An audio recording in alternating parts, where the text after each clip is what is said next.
En son grand quartier général, le Führer reçoit le général Lieb, le général Gille et le capitaine de Grelle. Il leur remet de hautes distinctions pour leur conduite courageuse au cours de la bataille de Tcherkassy.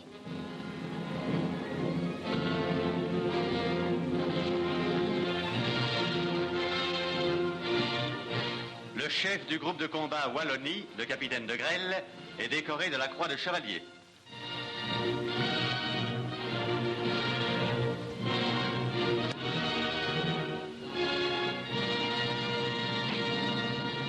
Le 27 décembre 1944, le tribunal militaire de Bruxelles condamne à mort Léon de Grelle pour complot et trahison avec l'ennemi. Cette sentence ne sera jamais exécutée. En mai 1945, Léon de Grelle trouve refuge en Espagne. Il y meurt en 1994, après 50 années d'exil. L'homme politique de Grelle a fasciné et fascisé un grand nombre de Belges. Dans les années 30, il arrive démocratiquement au seuil du pouvoir. Lors de la Seconde Guerre mondiale, il s'engage activement dans la collaboration pour créer une Europe nouvelle, dominée par l'Allemagne nazie. Bien qu'il ne fût jamais jugé pour crime de guerre, le personnage demeure toujours aujourd'hui tabou.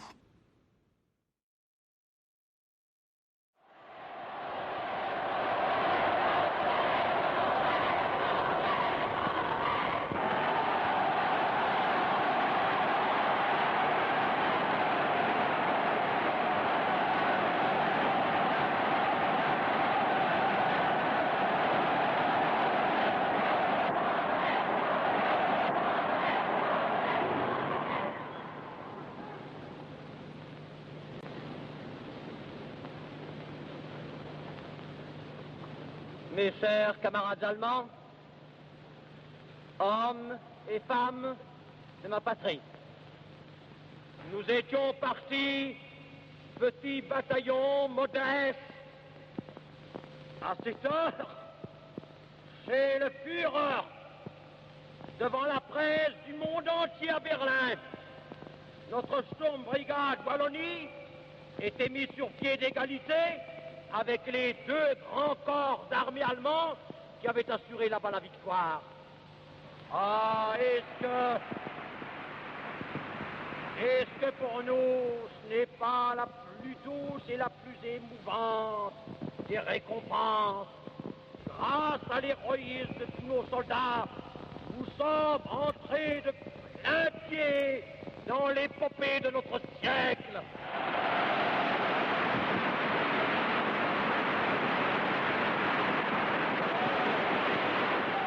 Je suis plus que jamais hitlérien. D'abord, parce qu'Hitler était un génie immense. Ça non plus, on ne peut pas le dire. C'était le dernier des imbéciles, eh oui. Et le dernier des imbéciles a remonté un pays du néant vers une grandeur extraordinaire en quelques années. Et cet homme-là a emporté des victoires qui sont des victoires encore bien plus importantes que les victoires de Napoléon, qui étaient des victoires d'une journée. C'est un traître. C'est un traître. Il s'est rangé du côté d'Hitler, qui s'est battu contre la Belgique et qui l'a envahi.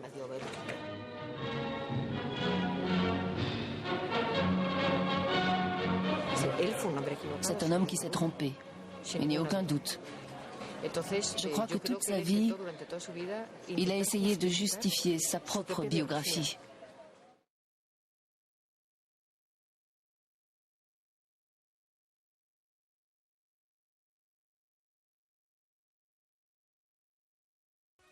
La brigade d'assaut SS Wallonie fait sa rentrée au pays. Sous la conduite de leur commandeur, le SS Sturmbannführer Léon de Grelle, la brigade d'assaut défile sur la place de la Bourse. C'était le 1er avril 1944. J'étais dans le char à côté de papa avec mon frère et ma sœur. Et il y avait une foule considérable qui arrivait en courant de tous les côtés. Moi j'étais émerveillée, j'avais à peine 10 ans. La population accueille avec enthousiasme le défilé des hommes de la brigade d'assaut SS Wallonie. Mon Dieu, je revois encore tous ces milliers, des gens qui accouraient de partout, et des acclamations.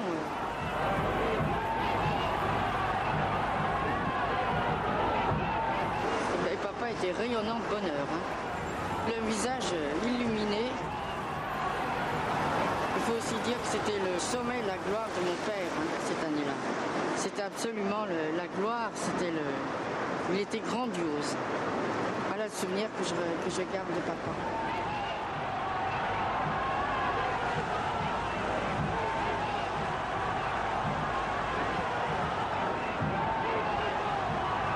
Et malheureusement, 5 mois après, maréchal anglo-américain est défilé exactement par le même trajet. C'est l'histoire. On ne peut pas changer le cours de l'histoire. C'est comme ça.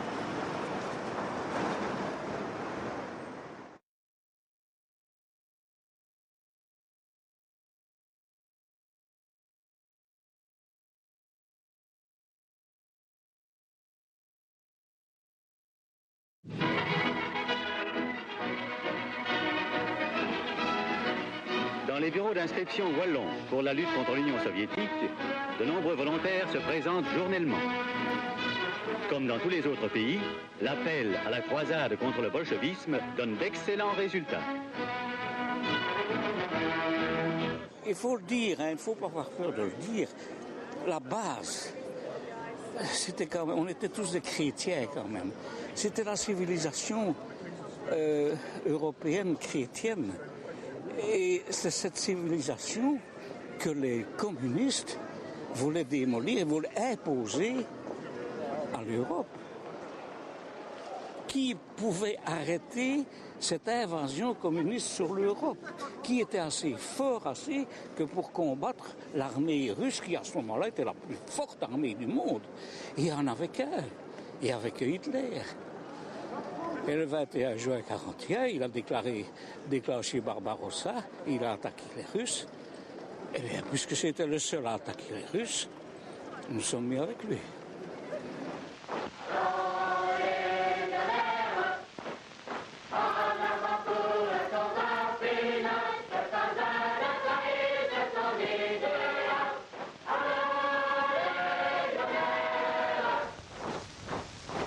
La jeunesse légionnaire vous appelle. Jeunes garçons, jeunes filles, venez vous joindre à nous.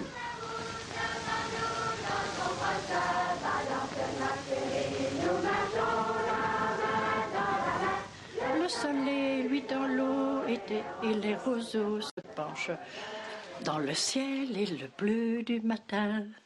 Moi, je suis ici et ma sœur est là. Pieds nus dans l'herbe, c'était d'une telle pureté. Enfin, c'est mon mari, je trouve qu'on ne le reconnaît presque pas. Il a 22 ans, il s'engage, il est chasseur de montagne, Gebirgsjäger. Ils ont l'uniforme avec l'écusson belge, bien sûr. Il devient premier lieutenant à la SS. SS qui est la Waffen-SS. Quand on a vu cet engouement des jeunes, c'était fou. Ils ont sauté par la fenêtre de leur maison, ils ont quitté leur collège, mais tous étaient encore à l'école. Hein. Ils avaient 16, 17, 18, 19. C'était Saint-Pierre à Uccle, Saint-Michel, Cardinal Mercier, Saint-Louis, des Athénées aussi. Il y en a même des non-croyants qui ont fait la campagne de Russie. J'étais communiste à l'époque. Mon grand-père franc-maçon, mon père, ma mère, président des femmes prévoyantes en Belgique, socialiste 100%. Et moi, un petit peu plus à gauche, coco, communiste, à l'époque. Moi, j'étais anti-allemand même. 14-18, les Allemands qui mangeaient des petits gosses jusqu'à 3 ans, puis après ils les faisaient cuire, etc. En fait, tout ce qu'on avait raconté à l'école, à l'époque. Hein, bon, ben, ouais. Et ma foi, j'ai dit, on va s'engager avec eux. Comme ils allaient en Russie, j'ai dit, une fois qu'on sera au front, on passe avec nos camarades communistes. Parce que moi, je croyais que le paradis soviétique, les pommes tombaient toutes seules, etc. Un jour, on est parti à Charleroi, chez les recruteurs. Alors, j'arrive là-bas avec Maurice, le frère Andrea. Bon, lui, il avait 18 ans, bon, ça marchait. Mais moi, je n'avais que 16 ans. Mais il y a un gars, un recruteur, qui dit oui, oh, mais il est déjà assez grand, on peut lui donner 2 ans de plus. Donc, ils m'ont mis 18 ans. Les volontaires de la Légion Wallonie quittent Bruxelles avec les honneurs militaires de la Wehrmacht.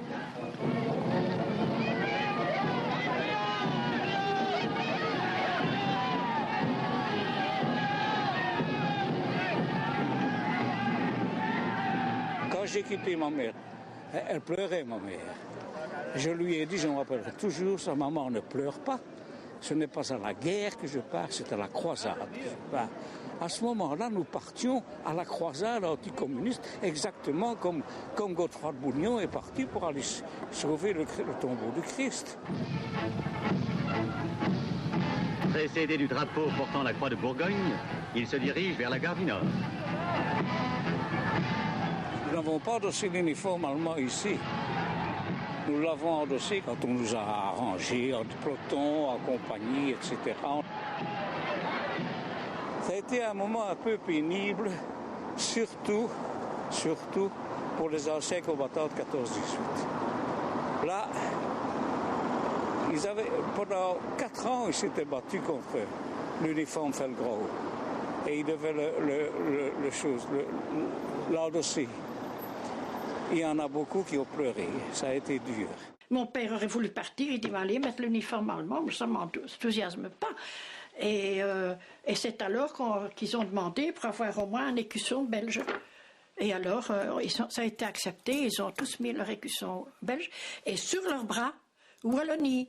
Et les Allemands avaient mis Wallonien. Eh bien, tous ont plié le N et c'était Wallonie en français. La Belgique a ses peurs, écarte son fier et se dresse face à l'avenir. La voici tes filles, calmes et résolues, au rendez-vous de l'histoire. Aux fidèles entre tous, Jean Vermeer, l'officier splendide du front de l'Est, avec l'affection du vieux frère de Grelle. Vous, hein. Faut comprendre ça, quand on a été le privilégié, quand j'ai été de chaque jour au Caucase, on a dormi dans la même boue, côte à côte, on s'emboîtait pour ne pas avoir trop froid. Ça change complètement un homme. On aurait dit après que De Grelle a fait les pires folies, j'aurais dit bon, ça c'est une affaire, mais moi je n'ai aucun mauvais souvenir de lui de ce côté-là. Et ça a été pas facile, mais ça a été une formidable aventure.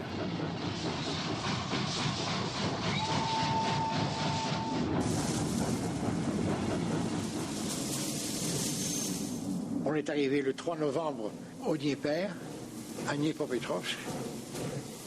On croyait arriver dans des casernes, peut-être, on ne savait pas. Et on tombe dans la merde. C'est un vilain mot, parce que moi je suis très de ce côté-là, ce sont des mots que je n'emploie jamais. Mais c'était ça, on piétinait dans une boue noire de rue sale, de gens pauvres, mal habillés. Et ça commençait à être froid, c'était en novembre déjà. Il aurait pu dire, on est là, on est là, on arrivera à Moscou dans quelques jours. Il a dit cette phrase, ce sera très dur. Et tous ceux qui disent le contraire mentent. Il n'a pas fait de propagande, là. Il n'a pas dit on va arriver à Moscou. Non, ça sera très très dur. Et ça a été très très dur.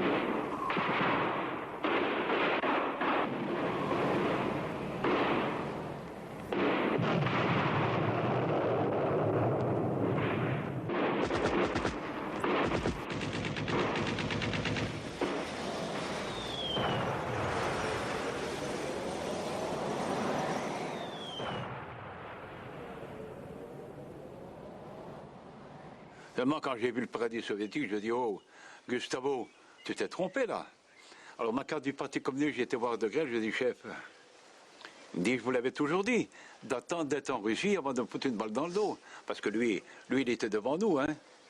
Lui, avec la mitraillette, il était devant ses troupes, hein. Lui, c'était pas un soldat d'état-major, hein. Il était gentil, Rayon. Mais tu l'as connu après, toi. Hein. Ben oui. Mais à l'époque, tu l'aurais fusillé.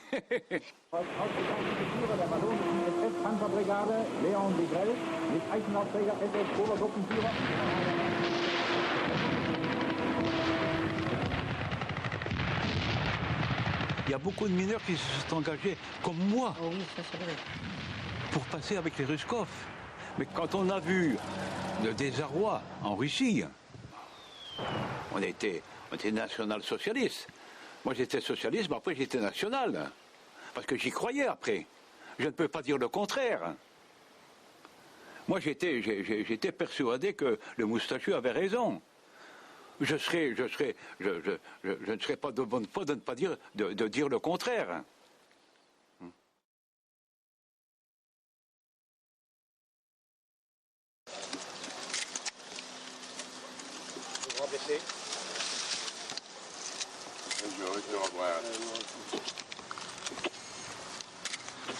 Attendez, comment la plus moi aussi.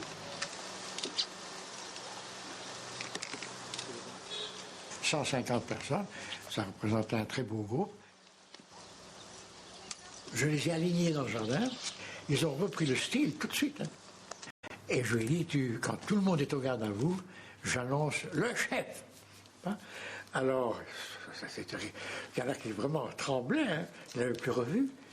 Ils l'ont revu là, au garde à vous, eux au garde à vous, et lui passant comme un général passe ses troupes en revue. C'était très émouvant, attention.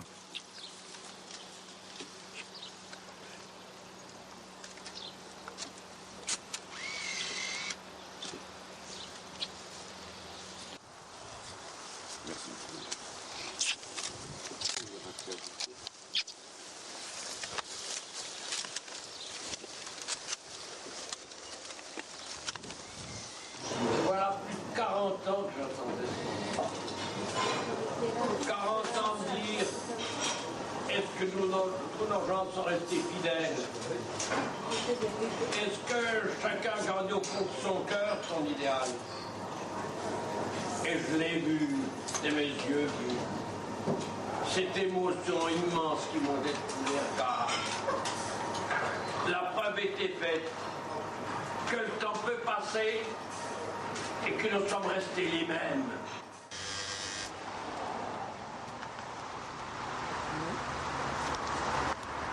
Oh là là, c'est pas la belle saison, c'est dommage. Hein. Ah, les petits chemins, tout ça.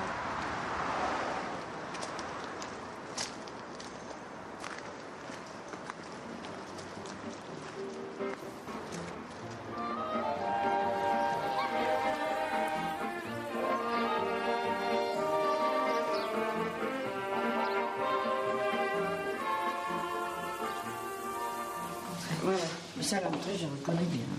L'escalier, je m'amusais à descendre l'escalier sur les fesses. Ça, ma petite fille aussi. À l'époque. Ouais. Là, c'était séparé, il y avait une grande porte. Oui, ça, on a fait parce que... Voilà. Oui.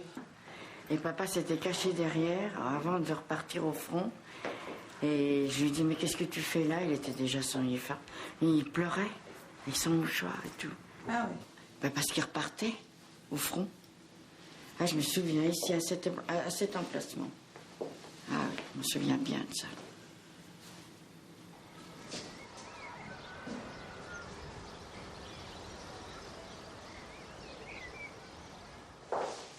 Oui, c'est très émouvant de revivre tout le passé ici. Oh là là. Mais on était toujours très impressionnés quand on venait dans le bureau de papa. Hein. Fallait pas le déranger, surtout pas. Ah voilà le salon. Oh là là, c'est complètement changé. Le salon était plus petit.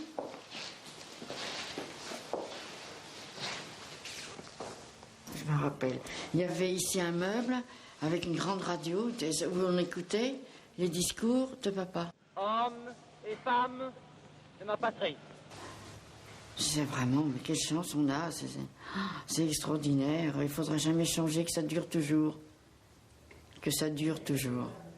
Preuve a été faite pour tous nos soldats que la germanité était une réalité, que Germain de la Baltique, que Germain des pays scandinaves, que Germain de la mer du Nord, Germain de la Prusse, de la Bavière ou de l'Autriche, nous sommes les hommes de la même race, traversés par le même sang,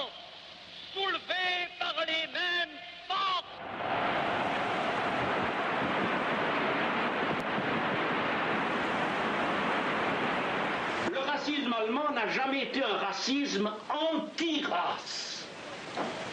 Ce que voulait le racisme allemand, c'est faire de la race allemande une race puissante, pleine de santé. Oh, c'est intéressant un pays d'avoir des tas de dégénérés quand on ne peut pas les avoir.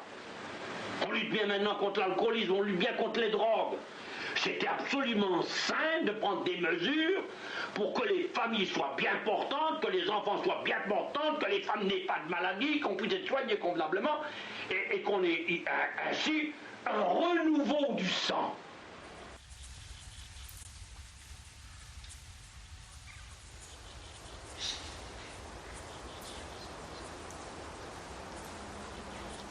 C'est ici que les cendres de Grelle se trouvent. J'en suis certain parce que c'est une des filles qui l'a dit et qui a dit papa a voulu que ces cendres reviennent ici à Bouillon.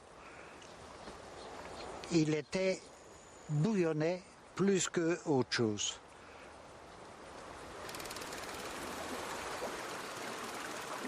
Il adorait Bouillon. Il aimait bien son coin. Et il a voulu y revenir après sa mort.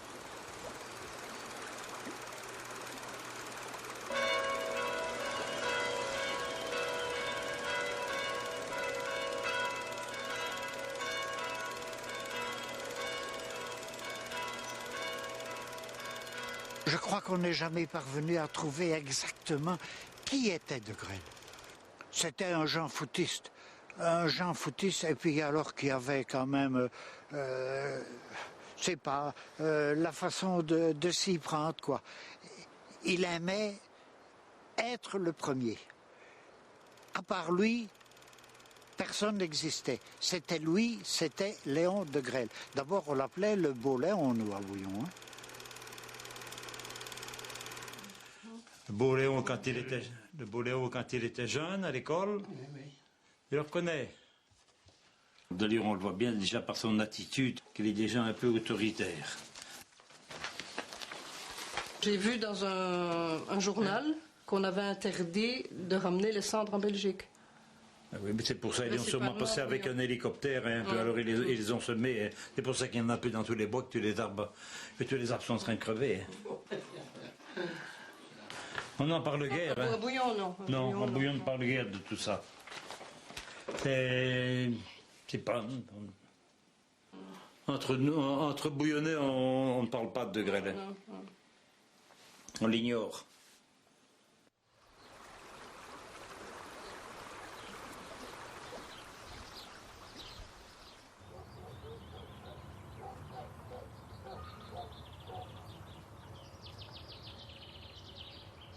Naturellement, ce qui s'est passé à la sortie de la guerre avec les deux parents, ça a été lamentable. On les a enfermés tous les deux dans la prison à Bruxelles. Et ils sont morts tous les deux dans la prison. Ça a été épouvantable. Ils n'en pouvaient rien que leur fils avait fait ce qu'il avait fait. Le drame, voyez-vous ici, c'est quand on a assassiné son frère. Ça, il ne fallait pas faire. Son frère était pharmacien. On l'appelait Édouard. C'était un gentil garçon. Gentil garçon. Très gentil garçon, serviable. Le maquis, je pense que c'est le maquis. Oui, c'est le maquis du côté de Namur, paraît-il, qui Sinet, de ce côté-là. Oui, on le sait maintenant. On le sait maintenant. Le 8 juillet 1944, 2 individus viennent à la pharmacie d'Édouard de Grelle, demandent un médicament et abattent le pharmacien de Grelle. Et le soir même, les Allemands décident de procéder à l'arrestation de 50 otages. Ça a été un moment de terreur à Bouillon. Hein. Nous autres, moi, une fois que j'ai été arrêté, donc on a été arrêté à l'église, on a fait le tour, et puis on est remonté au Panorama. On a toujours dit que c'était de Grelle avait demandé 50 otages. Je ne sais pas si c'est vrai. Il s'est demandé est-ce qu'il va se venger parce qu'on était là comme otage au cas où, s'il y avait quelqu'un qui faisait une bêtise à Bouillon, il était question de nous abattre. si on faisait, donc on se demandait toujours quoi. Hein. Le lendemain, des rexistes sont descendus à Bouillon et ils ont décidé d'assassiner l'autre pharmacien bouillonnais, M. Charles.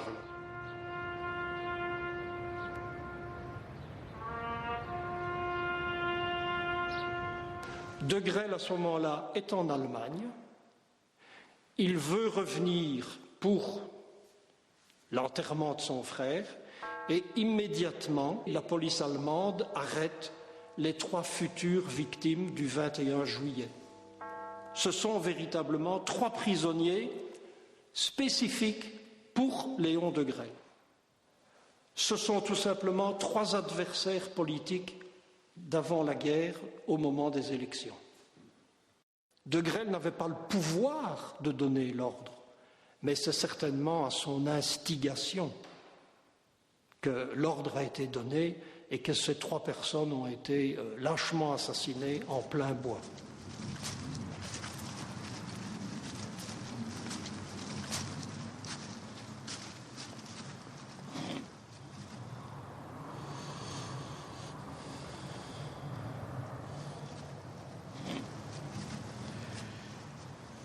Plus avancés, ils ont été abattus dans le dos.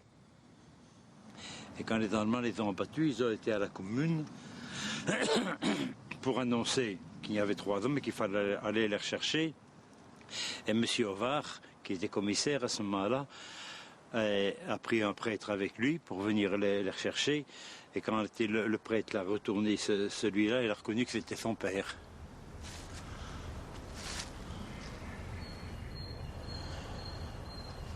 Mais il vous assure, depuis l'âge de 19 ans, quels que soient les événements qu'il y a eu dans ma vie, il n'y a pas un jour où je ne pense à eux. Pas un jour, il n'y a pas un jour, je vous garantis, il n'y a pas un jour. Je suis avec eux.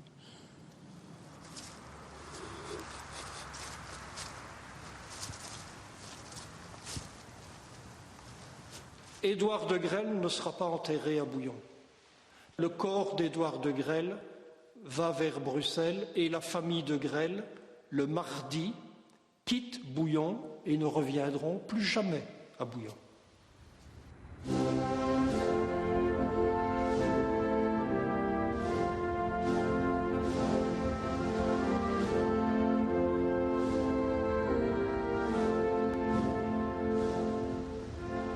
Alors ce jour-là, probablement, ce 21 juillet 1944, c'est la période la plus douloureuse ici à Bouillon.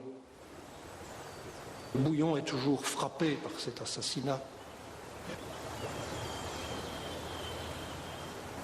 Je ne crois pas qu'on peut considérer les parents de Grelle comme des criminels. On ne peut pas leur remettre ça sur le dos. Évidemment, moi je ne crois pas du tout. Et je les connais fort, fort bien. Le père occupait un poste conseiller provincial. Et alors, bien sûr, il y a beaucoup de personnes qui allaient le trouver. Mais allez donc voir M. de Grelle. Allez donc. Alors, il y en a beaucoup qui allaient sonner et qui allaient demander une intervention. C'était des gens, en faux, à qui on ne pouvait rien reprocher.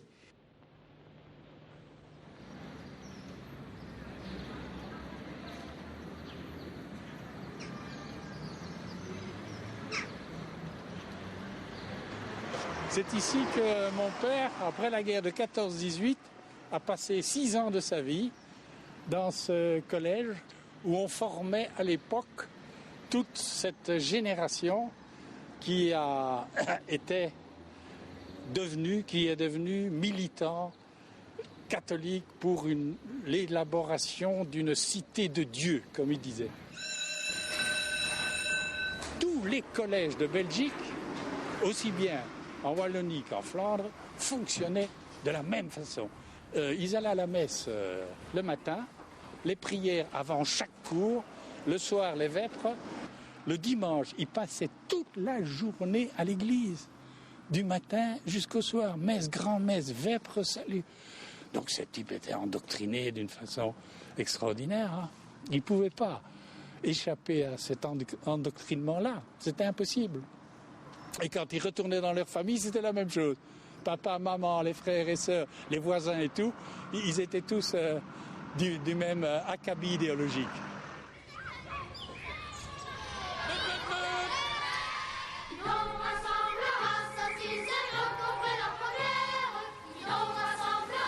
Je me souviens de mon enfance. Comment nous étions pénétrés jusqu'au fond de la moelle des os par la notion du divin. Depuis des siècles, on avait vécu ce qu'on appelait la foi du charbonnier. On ne s'interrogeait pas sur Dieu. Jadis, nier Dieu, la seule pensée qui pourrait ne pas exister, c'était inconcevable pour un enfant de famille chrétienne. C'est avec ce bagage-là que Léon de Grelle est arrivé à Louvain pour faire ses études de droit. Mon père rencontre Léon de Grelle et là, il est fasciné avant d'être fascisé par Léon de Grelle. Léon de Grelle avait une personnalité extravagante. Il écrivait, il participait à des canulars. Et c'est comme ça qu'il a fasciné beaucoup de gens. De Grelle est resté en grande partie estudiantin, un côté estudiantin, même au front de l'Est. Il y a des témoignages de Léon de Grelle qui faisait rire tout le bataillon, parce que justement avec ce côté joie de vivre, plaisir de vivre qu'ils ont conservé longtemps. Victor Matthijs, qui était donc le chef de Rex pendant la guerre ici en Belgique, avant d'être fusillé, après son procès, Victor Matthijs dit « On s'est quand même bien amusé. Hein. C'est quand même fantastique, quoi. Des gens pareils, à ce moment-là, dire une chose aussi énorme. »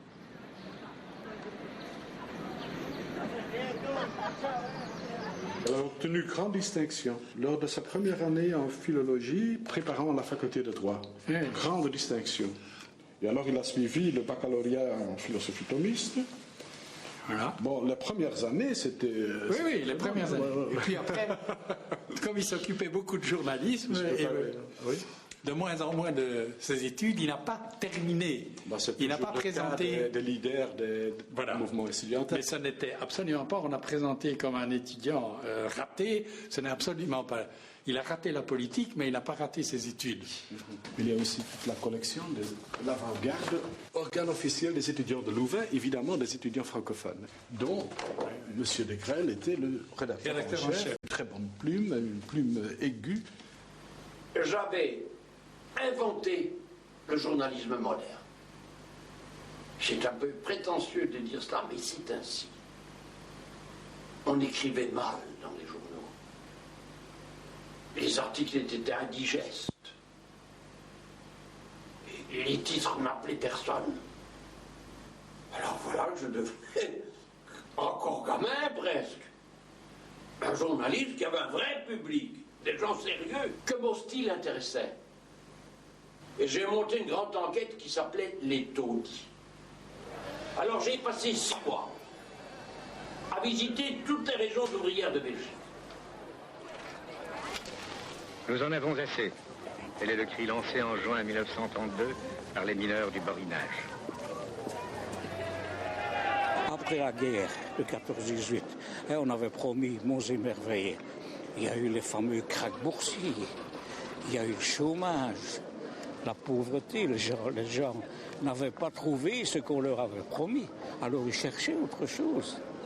Et ce que je dis toujours, c'est que ça a été un phénomène européen, parce que tous les mouvements fascistes, tous, ils sont nés en 10 ans de temps. Et qu'est-ce que c'est 10 ans au regard de l'histoire, hein? J'avais créé ce qui n'existait pas dans mon pays, un courant populaire. Ce qui était le fascisme, c'était cela. C'était des hommes qui établissaient un contact absolument direct avec la foule qui expliquait à la foule sans détour ce qu'était la vérité, ce qu'était la justice sociale, ce qu'était la paix des consciences. Et les gens se disaient, malgré que la façon dont on leur avait bourré le crâne pendant des années, ils disaient, mais ce garçon, il a raison.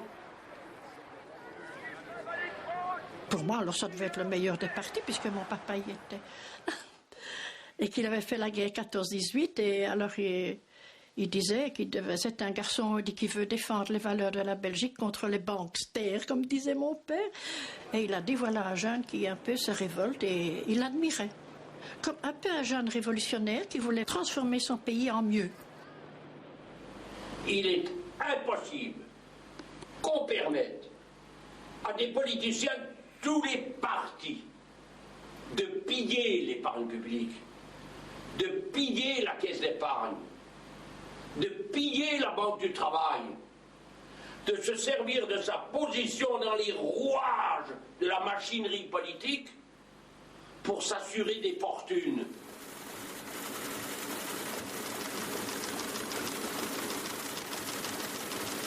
Il s'était attaqué à l'Église catholique. Oui. Il ne devait déjà pas le faire. Comment aux fameux politiciens, puisqu'ils faisaient ce qu'on appelait l'armée des balais. Et les balais devaient nettoyer tout le monde. On se promenait dans Bruxelles avec des balais mais s'attaquer à des politiciens qui sont depuis de longues dates dans la politique, ça c'est incroyable. Lui, il n'avait pas... Il ne connaissait rien dans la politique. Mais non, c'était risqué ce qu'il a fait. C'était risqué ce qu'il a fait. Qu'est-ce que vous voulez? Nous sommes la jeunesse, nous sommes la force, nous sommes la vie. En face des partis corrompus et d'un régime à l'agonie, nous devons vaincre. Rex a avec lui le pays entier. C'est pour ça que Rex vaincra.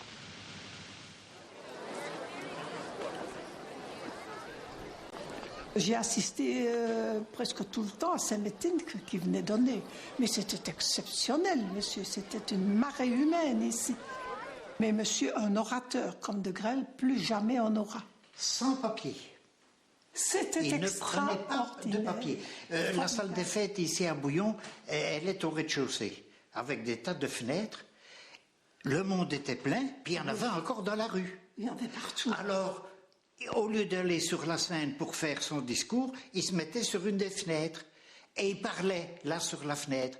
On l'interrompait, on lui demandait quelque chose, il répondait à la question et reprenait son discours.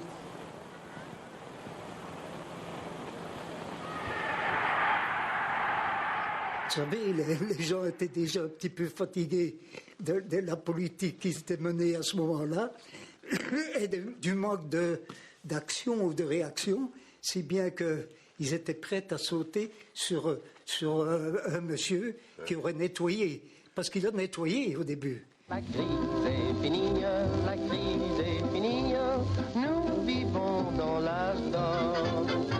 La crise est finie, la crise est finie, crions le bien fort. On voit les jeunes et les vieux jusqu'aux bébés chanter joyeux, ah la la la la, et répéter en chœur. La crise est finie, la crise... Le 24 mai 1936, on le voyait. Ce soir-là, j'avais 21 députés, j'avais 12 sénateurs.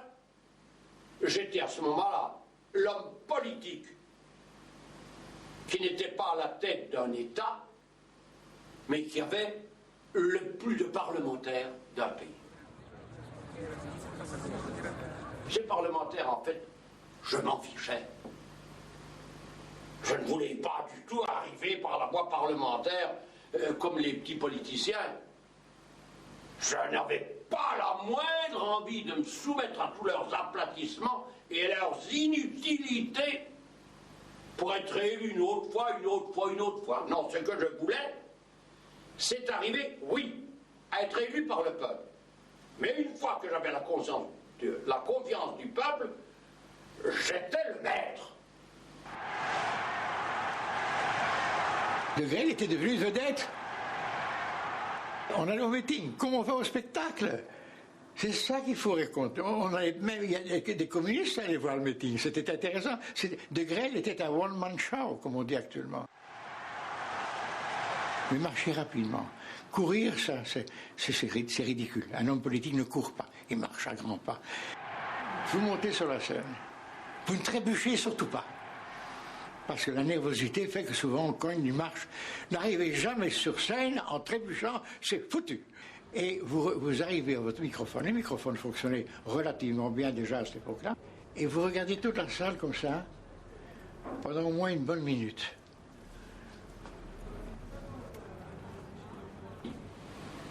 Eh bien, de là en haut, je tournais comme ça, comme un épervier, pour chercher le public.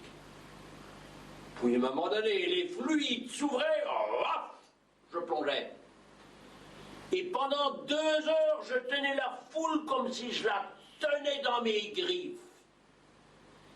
Et pour décrocher, il fallait vraiment que je fasse un effort, arracher cette foule, écarter mes griffes pour réapparaître sur le sol. C'est ça l'éloquence. C'est pas dire n'importe quoi. C'est saisir l'être complètement. Après ça, les gens étaient possédés, je les tenais. Et c'est comme ça que je suis parvenu à happer des centaines de milliers de personnes qui n'étaient pas venus pour ça, qui étaient venus en curieux, ou qui étaient venus en adversaire. Je crois que mon père a considéré De Grelle comme un adversaire politique extrêmement dangereux. Il fallait être aveugle pour ne pas sentir le danger, d'autant plus que des hommes et des familles très honorables avaient pris parti pour De Grelle. Et donc le danger n'était pas dans la classe populaire ou dans chez des gens qui étaient apolitisés, c'était vraiment une prise de conscience positive pour De Grelle chez des gens des classes sociales tout à fait distinguées. Parce que nous faisons le salut que tout le monde fait au palais de justice, le serment de fidélité à la patrie, nous imitons un geste de chez nous, le geste du serment solennel devant le pays et devant le Christ. Et pour ça, nous serions des Hitlériens. Les Hitlériens n'ont rien à voir avec notre salut. C'est un petit salut comme ça qui n'a rien de commun avec le nôtre. Le nôtre, la main tendue face au pays pour lui dire comptez sur nous, sur notre fidélité, sur notre foi, sur notre dévouement jusqu'à la mort.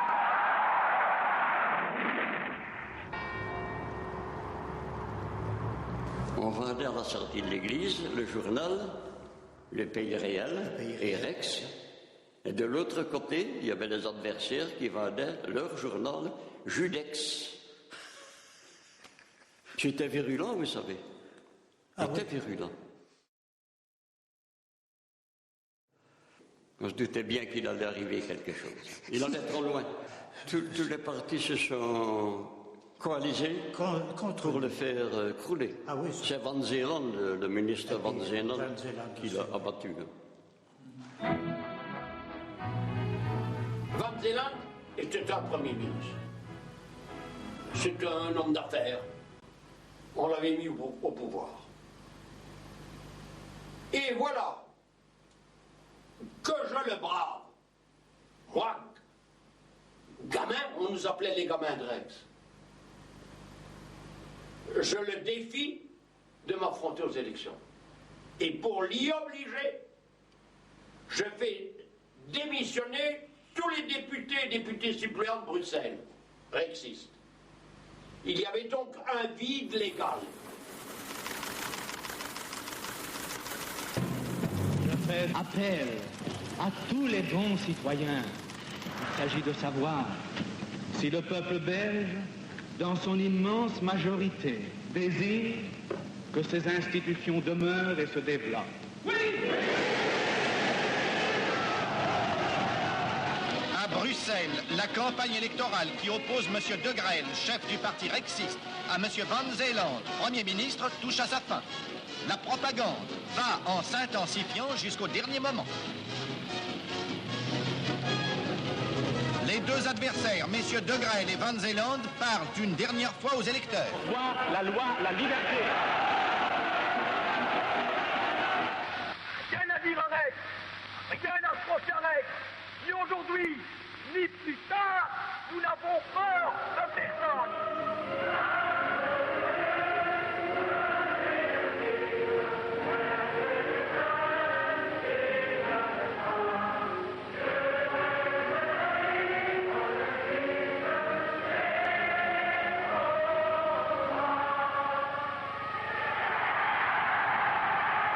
3 jours avant les élections, le ministre de l'Intérieur disait « il va gagner ». Et c'est alors qu'on a vu de nouveau l'église politicienne entrer en cause. Il y avait à Malines un cardinal qui était une énorme brute. Il disait jamais rien. Il ne savait rien. Il n'avait jamais lu de sa vie un journal non catholique. Il n'avait pas la moindre idée de ce que pensait un non-catholique. C'était la moitié des gens de son pays. Il vient le cardinal a commis l'infamie de publier une lettre pastorale ordonnant en conscience, sous peine de péché mortel, non seulement de voter pour le candidat des communistes, mais interdisant conscience de voter pour moi. Survenue à la dernière minute, la condamnation de la politique rexiste par le cardinal Van Rohe, primat de Belgique, change la physionomie générale de la lutte qui s'est engagée. Par plus de 275 000 voix, M. Van Zeeland triomphe de Grelle qui n'a réuni que 69 000 voix. Le Premier ministre gagne donc 21 000 voix environ sur le total des suffrages exprimés en 1936.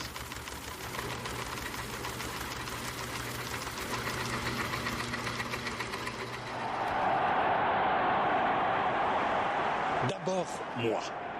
Et c'est le moi qui est devenu le plus important et qui lui a fait faire après toutes les idioties politiques qu'il a pu faire.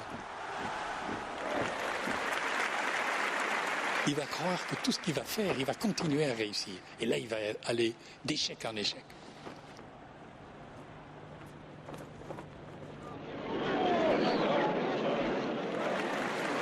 Beaucoup de rexistes de 1936 n'ont pas suivi De Grelle en 1941 parce que, à ce moment-là, De Grelle ne devenait que collaborateur et ne s'occupait plus du rexisme.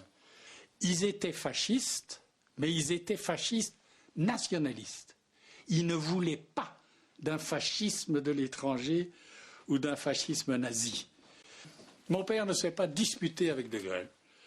Mon père s'est détaché de Grelle parce qu'il ne pouvait pas supporter la vision, l'idée qu'il pouvait s'engager avec Léon de Grelle et revêtir l'uniforme allemand. C'était impensable, impossible, irréalisable. Et alors, il s'est détaché de Grelle en avril 1940.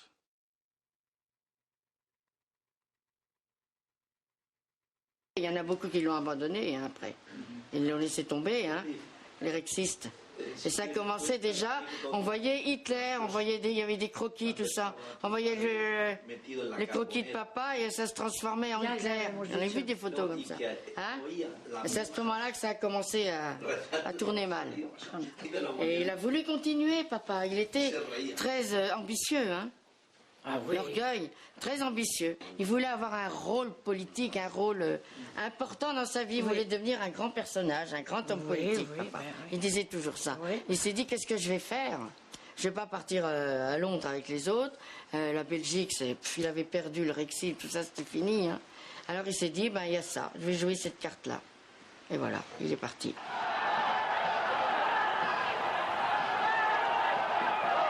Il aurait dû attendre un peu parce qu'il était impulsif, il ne pouvait pas rester tranquille. Et il aurait dû rester à l'ombre, tranquille, attendre. Et après, il aurait peut-être pu avoir une carrière politique formidable, après la guerre. Oui. Ça tourne déjà? Oui. Ah ben voilà, on a le plaisir au moins de terminer l'année en vrais copains. Oui. Et puis il faut surtout que vous sachiez que je pense avec beaucoup d'intensité à tous ceux qui ne sont pas près de nous, à tous ceux qui ont lutté avec nous pendant des années, qui sont des milliers là-bas au pays, et à qui je pense avec beaucoup d'affection. Alors à tous là-bas, mon souvenir affectueux, qu'on se revoie le plus tôt possible et qu'on se revoie vainqueur. Nous espérons. J'aurais passé la moitié de ma vie et même davantage en exil. Je me tiens bien avec vous. C'est la grande tragédie de mon existence. J'étais né pour créer des choses immenses et voilà plus de 40 ans que je suis réduit à l'inaction. Alors comment un homme peut-il passer d'une énorme vie politique et militaire à ce qu'on pourrait appeler quasiment le néant? J'avais 38 ans quand, le 7 mai 1945, brusquement sur tous les postes de radio, éclate l'annonce de la capitulation finale.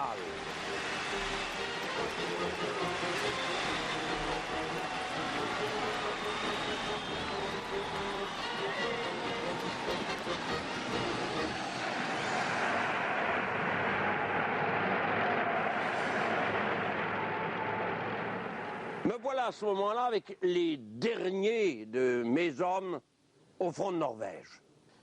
Et par miracle, parce que dans ma vie quand même les miracles n'ont pas manqué, j'ai trouvé un avion. Il y avait un avion là abandonné. C'était l'avion du ministre Speer.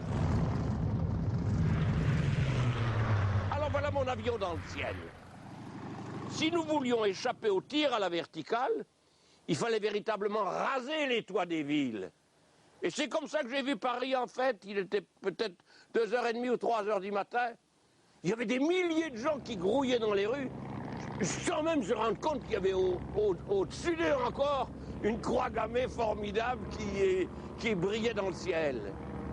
La dernière, l'unique, la dernière croix gammée qu'on ait vue sur l'Europe, ce fut la nôtre. Et nous descendions, nous descendions, nous descendions. Il a continué les miracles comme en auto, quand la flèche marque 0, elle continue quand même. Et c'est ce que je m'étais dit. Et ça fait des miracles. On calcule toujours trop peu pour l'essence. Et tout d'un coup, 2 rochers noirs immenses en face de nous, c'était la frontière espagnole, nous ne le savions pas. Nous avons dressé l'appareil à la verticale, plongé. Et puis nous avons vu, il était 6h du matin, les premières lueurs du jour, un demi-cercle de toit tout rouge. C'était Saint-Sébastien. Bam! Un moteur qui vole en l'air.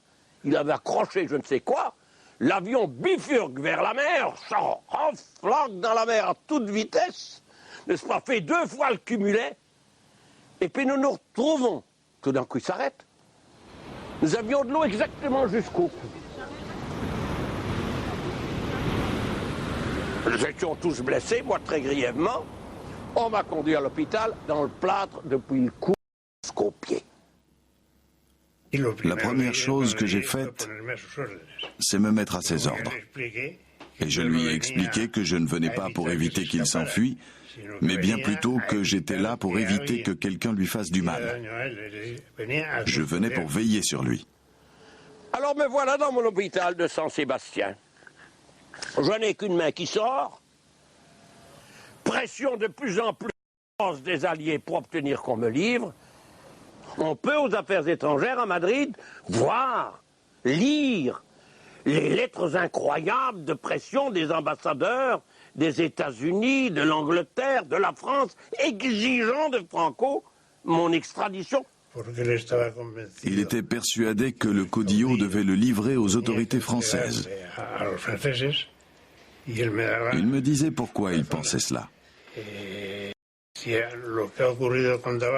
Ce qui est arrivé à Laval va m'arriver à moi, parce que le caudillo, malgré l'amitié qu'il me porte, ne peut pas autoriser à l'Espagne un traitement préférentiel à mon égard qui serait préjudiciable à l'Espagne. Alors finalement, Franco a pris une solution. Il s'est dit, tous ces gens sont des fourbes, ben, ils vont prendre la monnaie de leurs pièces. Et il a dit, eh bien c'est entendu, je ne vais pas le livrer. parce que c'est contraire à l'ordre de l'Espagne, mais je vais l'expulser. Alors, il y a eu un décret d'expulsion. Mais la nuit qui a précédé, moi j'étais prévenu, et puis la nuit même, Franco, avec son ministre de l'Intérieur, me fabriquait des faux papiers. Il glissait dedans 25 000 pesettes à ce temps-là. Mais c'était comme 2 millions de pesettes maintenant. J'avais des papiers pour pouvoir continuer à vivre en Espagne et j'avais un minimum d'argent pour tenir le coup les premiers mois.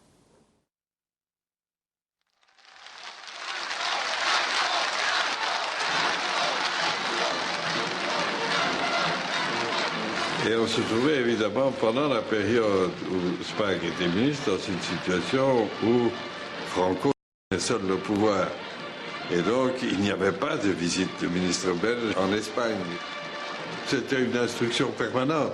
Je veux dire, chaque nouvel ambassadeur de Belgique qui arrivait à Madrid avait dans son ordre de mission de dire que la situation de De Grelle n'était pas acceptable, qu'on avait demandé une extradition, qu'il était parfaitement évident que les griefs qu'on avait contre De Grelle étaient substantiés. Ce n'était pas simplement des griefs d'opinion, c'était des griefs de collaboration précise avec les Allemands, d'être mêlés à des incidents tout à fait tragiques et ainsi de suite. Bon, j'avais été condamné à mort, mais condamné à mort sans le savoir, sans être cité, sans avocat, en un quart d'heure par un tribunal d'exception. C'était de la farce, c'était grotesque. Comme on a condamné des tas de gens d'ailleurs à cette époque. Alors je demandais simplement un jugement. Et je de mon plein gré. Eh bien, jamais mes adversaires n'ont accepté cette comparution. Je me rappelle en effet du soulagement de mon père quand il a appris que le général Franco refusait l'extradition. Il était très inquiet du retour de De Grelle en disant « ça va provoquer des discussions, tout va recommencer ». Et je suppose que c'était à une époque où il y avait d'autres problèmes et il avait vraiment peur que la Belgique se déchire, notamment entre les communautés probablement. Il y aurait probablement eu des différences de perception entre le nord et le sud du pays quand on connaît comment les choses se sont passées pendant la guerre. Donc je pense qu'il a été soulagé que le général Franco refuse l'extradition.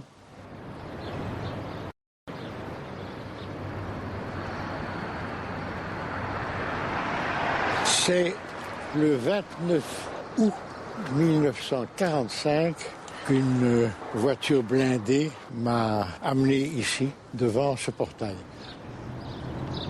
Je suis entré dans cette prison sans savoir qu'il resterait 6 ans de cellules.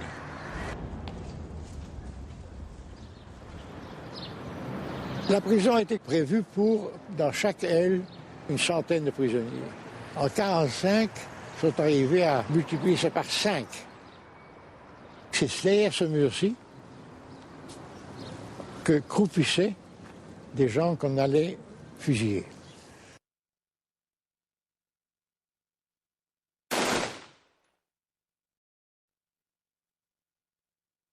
Les survivants qui sont rentrés alors après 1945, ils l'ont payé cher, hein, parce que la justice d'épuration, vous pouvez la comparer à la justice de la collaboration.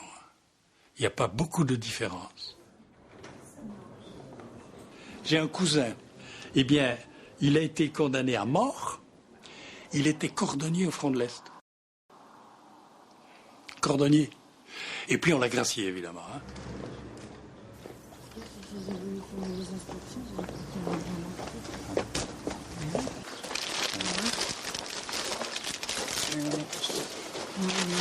C'est ma grand-mère qui nous a tous récupérés, accueillis à la fin de la guerre.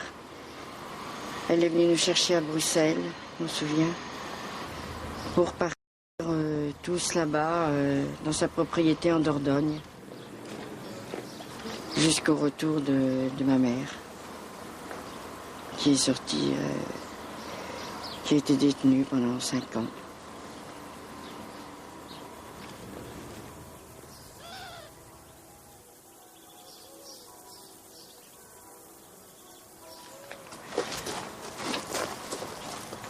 Et là, c'est ma mère.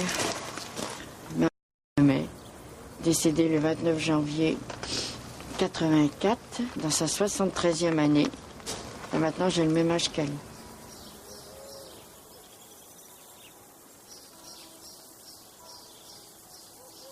Le fait d'avoir été mise en tôle pendant 4-5 ans, alors qu'elle n'avait rien fait, c'est certain que c'était vraiment quelque chose de déplorable. D'ailleurs, je pense que aucune épouse d'un politique français ailleurs à droite à gauche n'a eu son sort. Je crois qu'on s'adressait aux personnages et on ne s'adressait pas aux personnes à l'épouse de Gouaouquet, ça je ne pense pas. Donc elle a certainement énormément souffert, ça a cassé sa vie, forcément.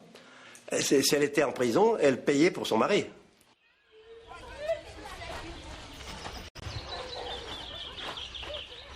C'était un couple, ils ont fait quand même 5 gosses. Alors évidemment, comme toute jeune femme, je suppose, quand elle a vu l'ascension de son mari, peut-être que ça, c'est normal, elle a peut-être été un petit peu grisée.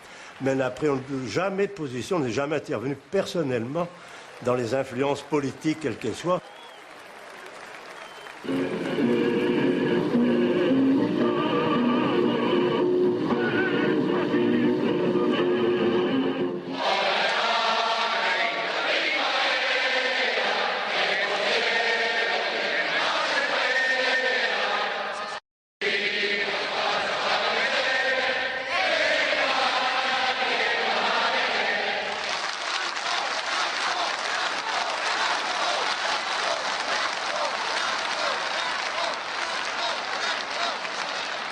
Franco est mort, mais son esprit est toujours latent.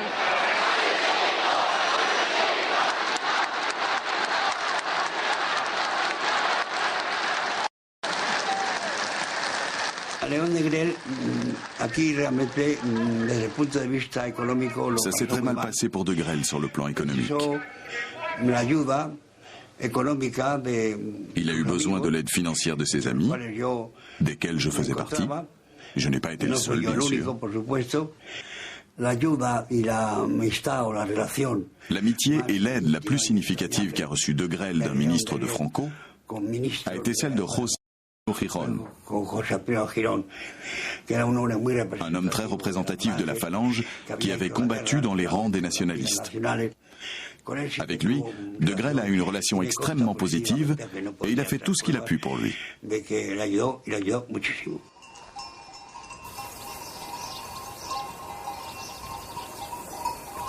À Constantina, j'avais repris une petite maison dans les vignes.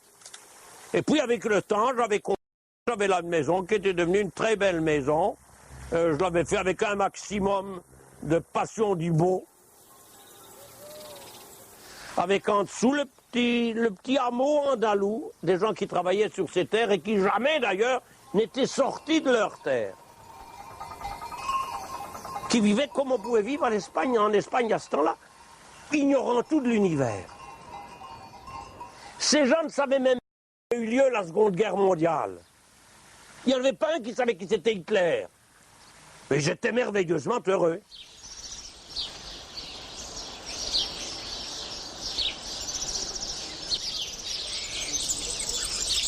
La première fois que j'ai revu mon père, j'avais 20 ans. À la fin de mes études. On avait envie de le connaître. On a trouvé ça très, je sais pas moi, comme un rêve. On n'avait pas l'impression que c'était réel, toute cette vie qui se présentait comme ça, si différente, la France, l'Espagne. C'est totalement différent. Et surtout dans ces moments. Et mon père qui était quand même assez distrait, il était dans ses affaires. Il pensait fort à sa vie à lui. Comme il écrivait tout le temps, il se levait très tôt, il n'avait pas l'habitude de tant de monde dans la maison. Et tout ça, ça a changé beaucoup sa vie à lui aussi. Alors c'était un petit peu l'anarchie de temps en temps. Nous avons été quelques amis à l'aider. Il fut adopté pour pouvoir changer de nom. Et moi, en tant que notaire, j'ai autorisé l'écriture de l'adoption et il s'est appelé Léon Ramirez. Ce qui est important, c'est qu'il pouvait maintenant comparaître publiquement, signer des documents, non plus en tant que Léon de Grelle, mais sous le nom de Ramirez Reina. Je ne peux pas dire que c'était une protection absolue, mais c'était une barrière difficile à franchir. Identifier Léon de Grelle sous le nom de Léon Ramirez Reina n'était pas impossible, mais c'était difficile. Il était ami, il est devenu ami du maire de Constantina. Il a appris par le maire que les Américains de Constantina, ils allaient construire tout un groupe de petites maisons très confortables, style américain bien entendu, à Constantina. Pour le maire, c'était intéressant, hein, on rendait compte des taxes à payer. Et de Grelle, par ses amitiés, je vais m'occuper de ça. Et moi, je viens le promoteur de ce village américain. Ces maisons-là qu'il voulait faire, ça lui donnait beaucoup de préoccupations. Il allait chercher l'argent, il se faisait aider par le gouvernement espagnol. Mais le lendemain, il n'y en avait plus, c'était fini, c'était tout parti pour payer. Il était préoccupé, non, pour rembourser cet argent. Il a fait des très mauvaises affaires. Il n'était pas pour les affaires. Non, ce n'était pas un homme d'affaires. Il n'était pas habile en affaires. Léon de Grelle s'est trouvé donc en 1954 avec sur le dos des chantiers inachevés. Heureusement, ce n'est pas lui qui avait fait le contrat. Ça fait qu'il n'y a pas eu de conséquences. Mais un dégoût profond pour la construction, alors qu'il avait des conditions. Cet ensemble était une petite merveille, au point de style, au point de sa propriété avec toutes ses fontaines, ses piscines successives. C'est vraiment ce que l'on voit actuellement dans Nabap arabe à Malaga ou ailleurs, là, dans les environs. Ça ne ressemble à rien par rapport à ce que de Grelle avait avec sa culture, son éducation, son style créé. Mais tout ça, c'est...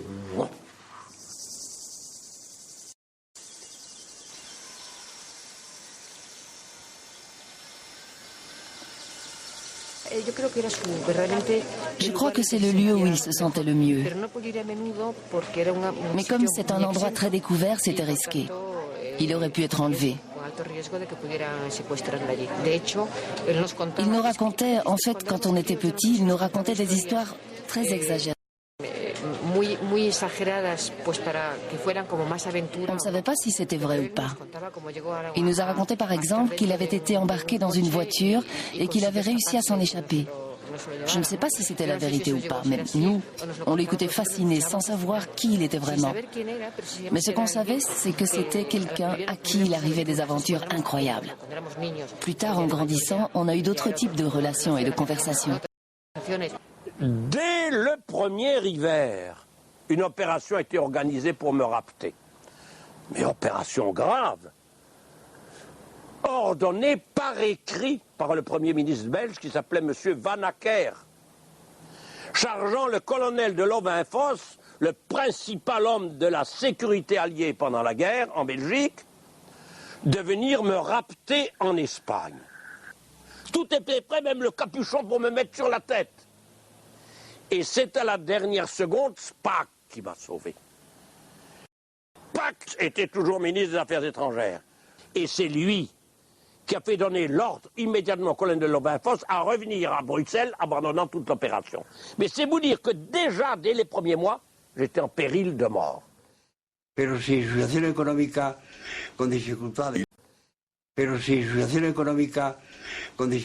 Il s'est sorti de ses difficultés économiques grâce à des appuis privés, officiels ou semi-officiels. Ce qui fut beaucoup plus compliqué concerne sa sécurité personnelle. Il a souffert d'une persécution constante provenant d'adversaires politiques. Il y a eu après ça une expédition en avion qui était organisée par un magistrat belge, le juge Melot.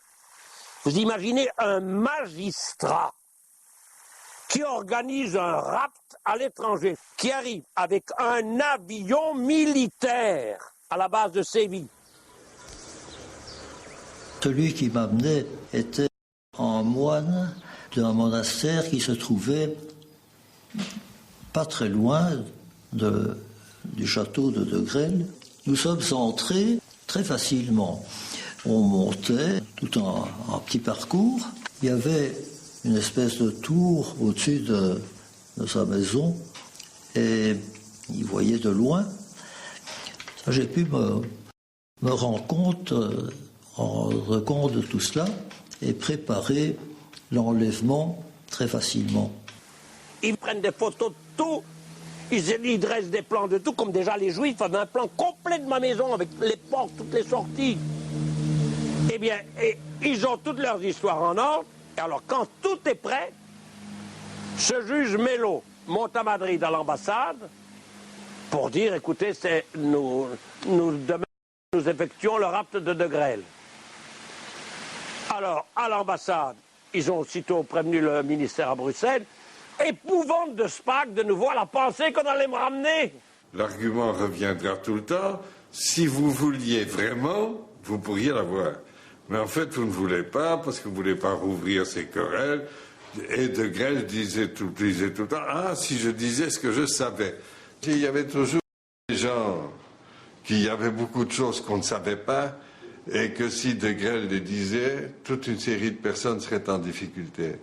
C'était son truc. Il faut quand même imaginer que de Grelle, sur la bonne vieille tradition fasciste, a gagné les élections avec le balai. Hein. On balait les pourris. Donc ici, on balait les menteurs, les faux justes et ainsi de suite. S'il avait pu prouver que Spaak ou Pierlot, ou Dieu sait quoi, avait fait des approches avec lui pour lui demander quelque chose, vous pensez qu'il aurait raté l'occasion? À certains moments, sa vie a été réellement en danger et il a été parfois nécessaire de le protéger pour éviter qu'il ne soit assassiné. Il a notamment été caché dans un monastère.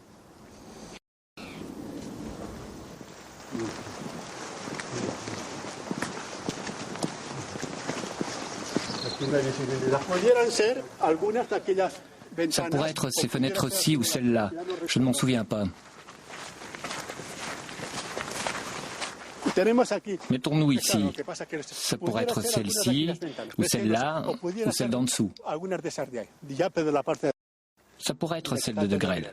Il vivait avec nous, mais pas dans la maison d'hôtes. Il était quand même tenu à l'écart pour des raisons de sécurité.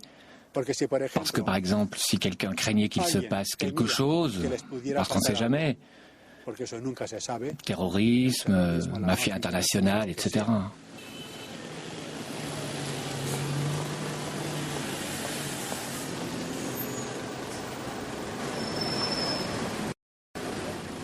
C'est le nouvel observateur.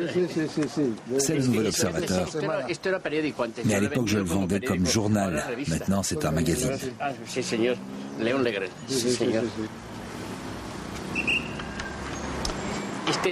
C'était le fils privilégié d'Adolf Hitler.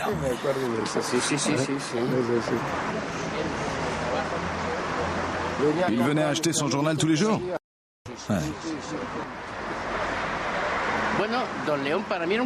Pour moi, Don León, c'était un monsieur.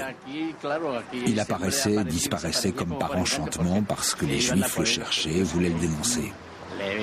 Il avait beaucoup de très bonnes relations ici. Il était protégé par le comte Mayalde qui était maire de Madrid. C'était un de ses protégés. Et l'extrême droite l'appuyait beaucoup. Je ne peux pas l'affirmer que Mayalde appartenait à l'extrême droite.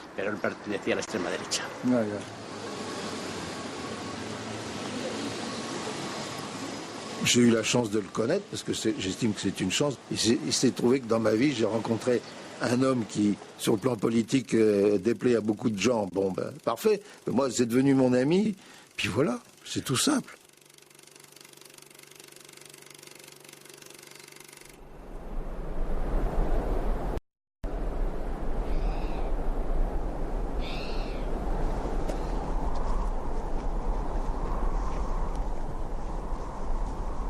Bon, je suis venu tout à fait par hasard parce qu'on avait déjeuné avec Léon à Sepúlveda. Et on a découvert ce château que je ne connaissais pas et lui non plus. Et il y avait quelques gens qui étaient là, quelques autres touristes. Et Léon, malgré tout, avait quand même un accent qui n'était pas typiquement. Et ces deux jeunes, c'était un jeune couple, c'est des jeunes mariés qui devaient être là en voyage de noces. Ils lui disent: ah, mais vous avez l'air de bien connaître l'Espagne. Léon fait: oh, oui, bien sûr. Il dit: mais vous êtes français ou... Non, nous avons l'impression que vous êtes belge. Il dit: oui, je suis belge, mais je vis en Espagne, je vis là depuis très longtemps. Et à ce moment-là, le mari dit: oh, mais dites, vous avez dû entendre parler, ici en Espagne, il y a un fasciste qui s'était réfugié, etc. Comment il s'appelait déjà? Alors Léon reste silencieux, ne dit rien. Et l'autre dit: si, je crois qu'il s'appelait Léon de Grelle. Vous ne l'avez pas connu? Et Léon dit: ah oui, si, je l'ai connu. Puis d'un seul coup, il se met au garde à vous, il dit: bah, Léon de Grelle, c'est moi.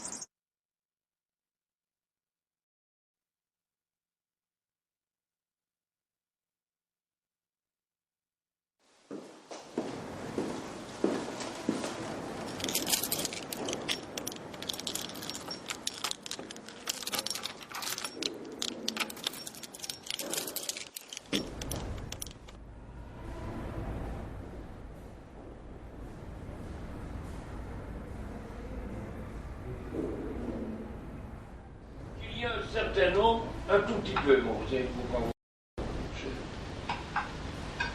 non, je ne pourrais pas manger. Un petit rien me satisfait.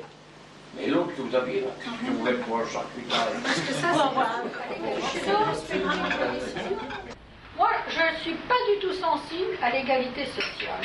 Moi, je trouve que, moi, quand j'ai rien, je dis j'ai rien, et je jalouse pas les gens riches. Et heureusement qu'il y a des gens riches, si on était tous pauvres, ce serait misérable, il serait invivable. Moi, j'ai un père qui était d'une famille très pauvre, et mon père nous a les vertus morales, le courage, l'énergie, la fortune et l'éducation. Et il était parvenu à constituer le plus normalement du monde 150 ouvriers, et c'est grâce à lui, quand mon père m'a toujours dit: tant que je vivrai, tu n'auras pas à travailler. Il rêvait de vivre dans l'opulence, parce qu'il aimait le luxe. Il a vécu parce que Jeanne avait quand même un peu d'argent, mais il n'avait jamais vécu dans le luxe. Bon, il a eu la carline, l'époque de la carline, qui n'a pas duré longtemps. La preuve, pourquoi il l'a perdue? Parce qu'il n'avait pas d'argent. Et pourquoi il a continué à vivre relativement bien? Parce que Jeanne avait de l'argent. Mais lui, il n'avait aucune ressource. Mais il se battait tout le temps. Il n'avait que son cerveau pour essayer de gagner de l'argent, c'est-à-dire en ce qu'il écrivait ou ce qu'il aurait pu éventuellement dire. On ne peut pas être mieux qu'il y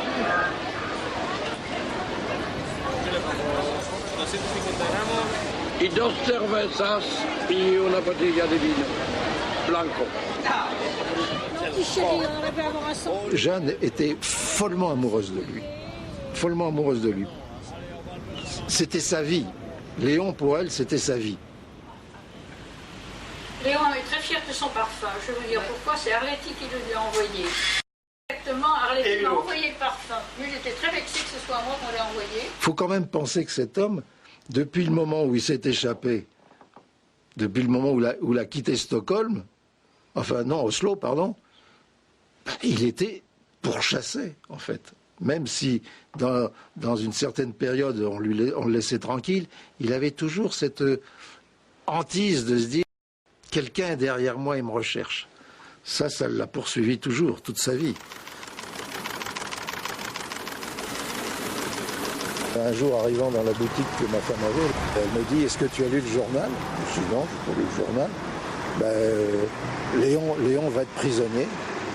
Alors, qu'est-ce qui se passe? Alors, je lis l'article et il y avait marqué Busca, recherche et capture de Léon de Grelle. Et il n'expliquait pas exactement le motif. Bon, simplement dire que ça avait été un ancien essai, c'est tout, etc. J'étais sidéré parce que je ne m'attendais pas à ça. Et pendant plusieurs semaines, plusieurs mois, il a été obligé de se cacher.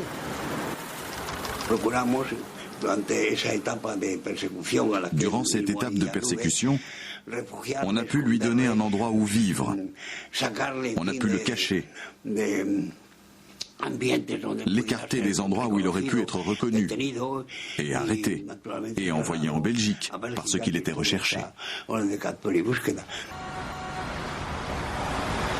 y avait 2 missions à faire, c'était lui donner à manger et ensuite évacuer les poubelles et les cacher pour qu'il n'y ait aucune trace de son existence. C'était l'époque où les ministres les plus importants du gouvernement, qui étaient d'obédience au Opus Dei, cherchaient absolument à ce que l'Espagne rentre dans le marché commun. Pour eux, c'était le débouché indispensable pour que l'économie espagnole explose et apporter plus de richesses dans le pays. Bon, alors il fallait une monnaie d'échange à ce moment-là, parce qu'ils n'avaient pas grand-chose à apporter. Alors ils ont voulu livrer de l'or. Pour lui, ça a été une épreuve plus lourde peut-être encore que celle qu'il avait vécue au début quand il est arrivé en 1945. Parce qu'il avait pris l'habitude d'avoir une certaine liberté dans le pays, et là, d'un seul coup, se sentant à nouveau prisonnier, les ailes coupées, ça, c'était terrible pour lui. Et puis, il avait quand même pris de l'âge à l'époque. Ne me faites pas doucement rigoler. Enfin, vous pouvez, parce que c'est bon pour mon moral. Mais d'imaginer que dans un pays comme l'Espagne, on ne trouve pas de grêle, quand on le cherche véritablement, permettez-moi d'avoir un doux sourire. Mais il a réellement vécu très caché pendant 2 ans. Mais ça, je ne dis pas qu'il n'a pas vécu très caché, parce que ça a arrangé tout le monde. Lui, il avait vraiment la trouille. D'ailleurs, il montre dans ses déclarations que c'est un francophone, un fanfaron, et qu'à ce moment-là, il n'était pas désireux d'être plus courageux qu'il était indispensable, et que les Espagnols étaient assez contents de dire il se cache et ainsi de suite. Mais s'il y avait une volonté absolue des Espagnols de le trouver, vous croyez vraiment qu'ils ne l'auraient pas trouvé pendant 2 ans? Je montre comment les Belges sont des fanatiques. C'est ça mon histoire montrer, c'est des abrutis. Et comment 50 ans après, ils en sont encore à traquer un journaliste parce qu'il prend une caricature de Tintin, des trucs pareils. Et je dis, moi, j'ai des relations avec des chefs communistes ainsi. J'ai des relations avec Abel Delon qui vient chez moi. J'ai des relations avec Arletti qui me téléphone tous les 15 jours. Et on ne se demande pas quelles idées politiques on a.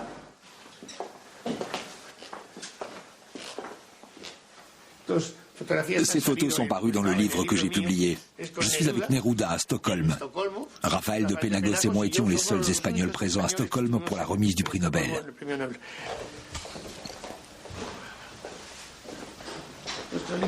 Tous ces livres traitent de la guerre civile espagnole. Ces céramiques sont de Picasso. Ma maison, j'ai 82 ans. Ma maison s'est transformée au fil des ans en une espèce de musée. Et même si on vient ici pour parler de De Grelle, c'est un peu paradoxal, mais ma maison est un musée antifasciste. Tous les objets qui se trouvent ici sont des souvenirs de la lutte antifasciste. Ma famille a été profondément persécutée par Franco.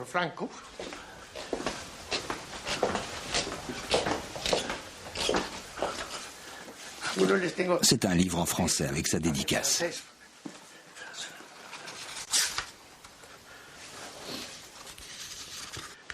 À mon grand et cher ami Teodolfo Lagonero, dont je ne peux pas dire qu'il soit mon frère en politique.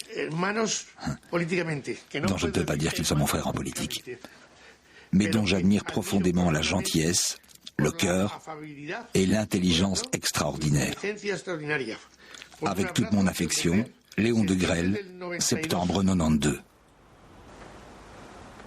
Si vous me demandez, est-ce que vous partagez l'idéologie de De Grelle, je dirais radicalement que non. Il y a beaucoup de personnes de gauche qui m'ont demandé comment c'était possible, cette amitié. Et moi j'ai dit, pourquoi pas? Mes idées sont une chose.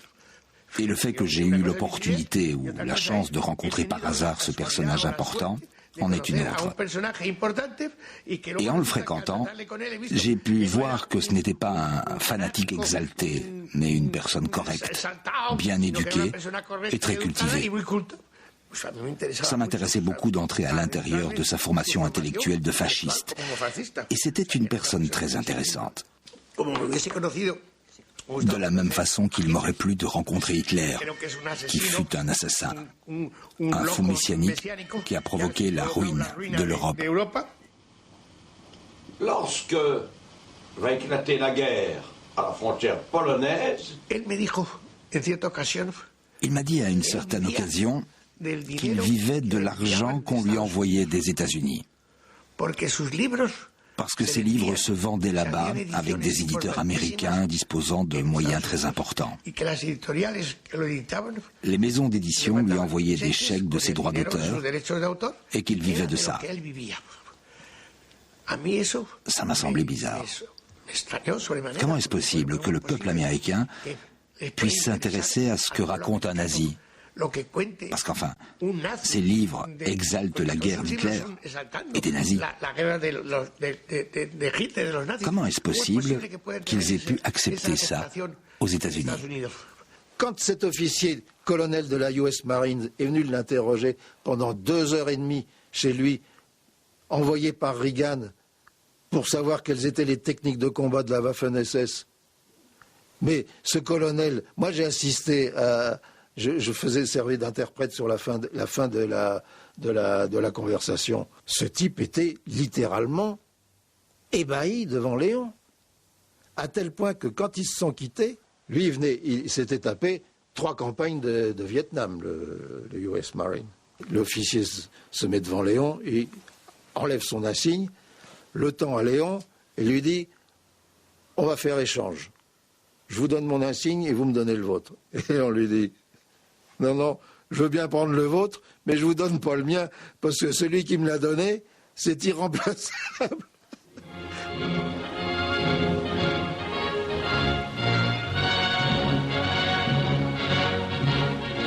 Moi, à l'époque, j'étais le secrétaire général de la droite. Aujourd'hui, Parti populaire. Le numéro 1, c'était Manuel Fraga. Un de mes adjoints, c'était José María Aznar. Si on savait, à niveau de presse, que moi, numéro 2 de la droite en Espagne, avait eu un entretien d'1h30 avec Léon de Grelle, ex-général SS, préféré, paraît-il, disait-il, d'Hitler, bah, ça aurait été un Bataclan du tonnerre de Dieu, quoi.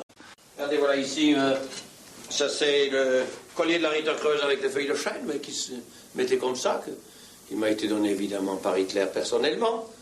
Et voilà le retour à Bruxelles, mon char d'assaut avec mes petits-enfants dans le palais de Bruxelles. Et voilà, surtout, ça, c'est des documents très importants, nos 2 grands drapeaux. Vous les prenez à l'autre bout, vous voyez, prenez-le par là, si vous voulez bien, regardez. Le grand drapeau avec la couronne de Rex, le drapeau de mes débuts quand j'avais 29 ans, quand j'ai gagné la bataille électorale en Belgique. Alors, il ouvre une armoire, une vitrine, il ouvre une vitrine de verre. Là, il y avait son uniforme de général DSS, etc., etc. Il avait un côté fabulateur. Le Führer me disait, dit-il, qu'à la fin de la guerre, il interdirait le tabac, la chasse, la boxe, et il relancerait la consommation. Bon, bien, bien. Voilà toutes mes décorations posées sur un uniforme de gala. Enfin, ce sont... En Espagne, on dit las batallitas del abuelo, donc les petites batailles du grand-père. Il nous a raconté les petites batailles du grand-père, Tcherkassy, que Hitler, s'il avait eu un fils, il aurait voulu qu'il soit comme lui.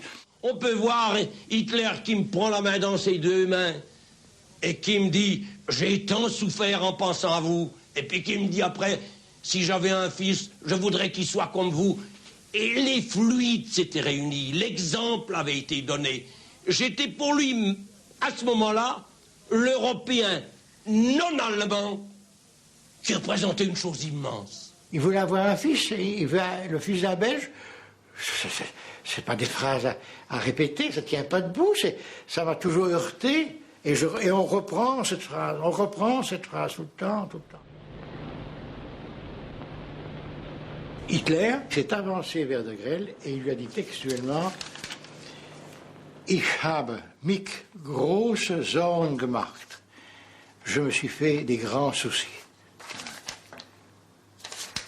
Et ça, moi, j'ai su ce texte après par Guil. J'avais parlé du fils d'Hitler. Jamais Hitler a pensé ça, entre autres parce qu'il était un absolu pragmatique. Tandis que de Grelle n'était pas du tout pragmatique. Donc il y avait trop de différences de caractère. Et d'ailleurs, quand on est le fils du Führer, on meurt à Berlin. D'accord? Ou en tout cas, on ne prend pas un avion en Scandinavie, ou au nord de l'Allemagne. C'était un affront à tous les jeunes de l'Allemagne. Il y avait d'autres héros même. Donc il n'a pas dit ça, c'est pas possible. C'est égoïstement inventer une histoire qui obligeait toute l'Allemagne et nous. Alors qu'est-ce qu'on devient là-dedans? Mais je lui ai demandé plusieurs fois, je lui ai dit, mais... Oh, il m'a dit, j'ai été reçu comme un fils. Voilà, je dis la légende. Si l'Allemagne avait remporté la guerre, nous aurions perdu en France un certain nombre de territoires, et je comprends très bien le dilemme de nombre de patriotes français face à cette situation. Mais il est une chose certaine, nous aurions peut-être perdu des territoires, mais nous n'aurions pas été en situation de perdre notre âme comme nous le sommes actuellement.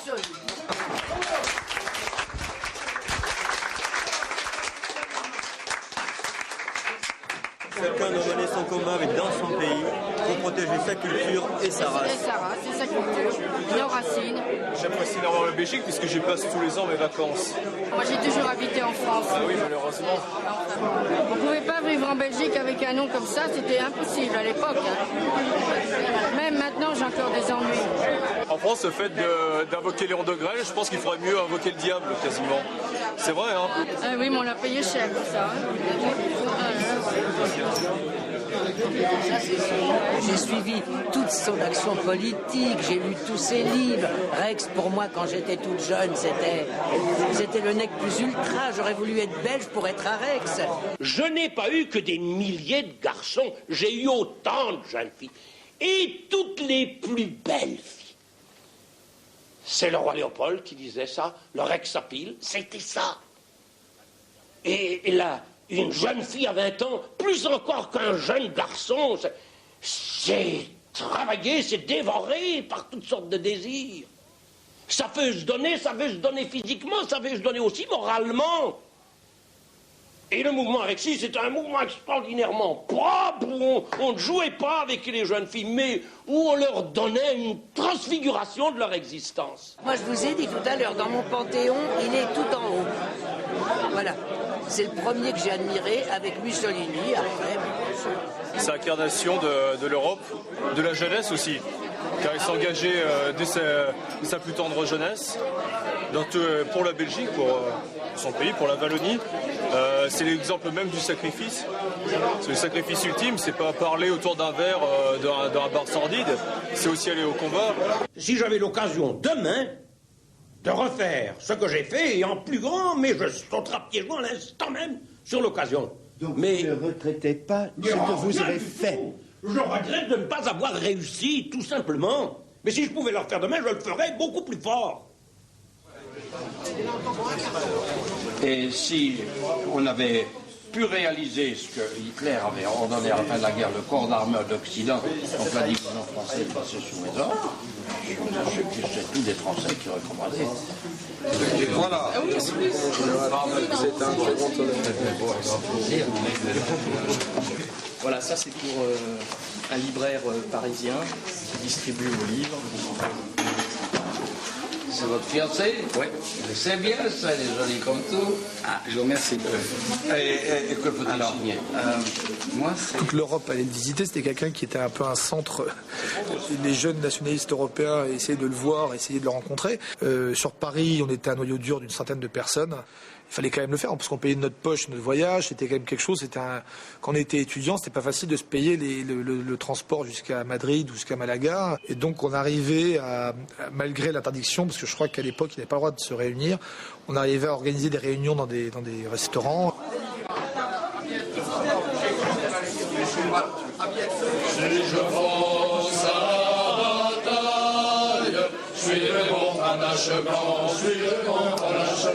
Si j'ai peur de la mitraille, sans autre chef en blanc, marchons au feu sans effroi, pour de le roi.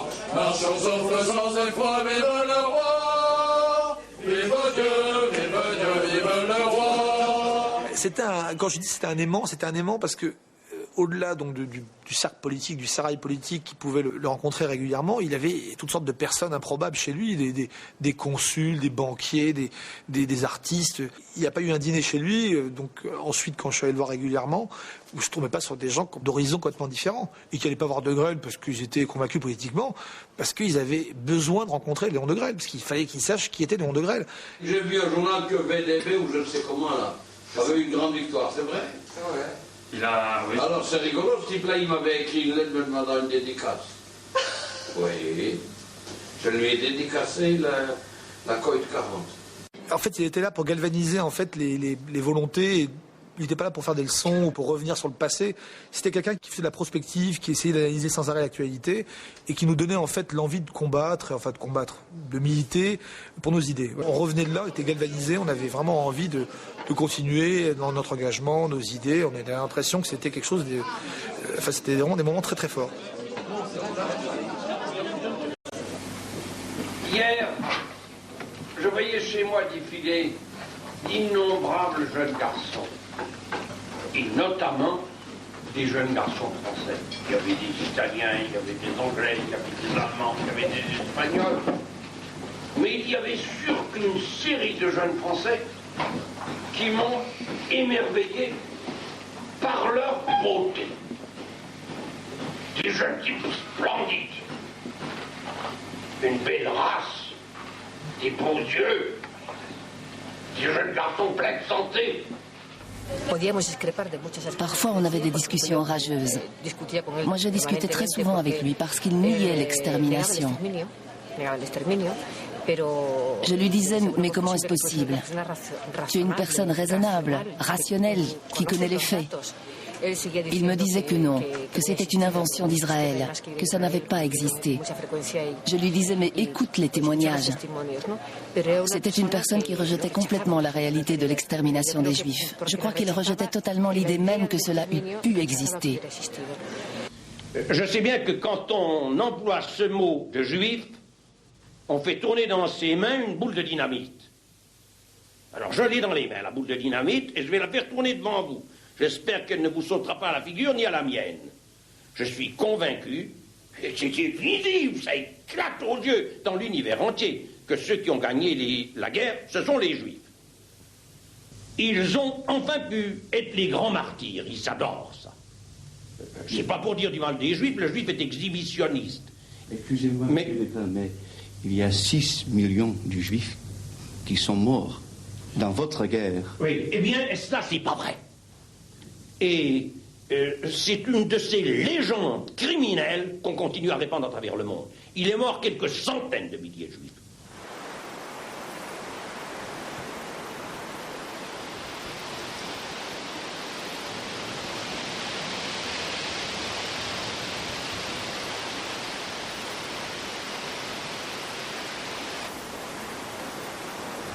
Ma mère a gardé le silence pendant 39 ans. Et quand elle avait approximativement 55 ans, elle a entendu dans les médias quelqu'un qui niait l'existence de l'Holocauste. Et comme elle en a été victime, puisqu'elle avait perdu là son père, ses grands-parents, sa famille, elle se sentait le devoir de se battre, de raconter, de rompre le silence.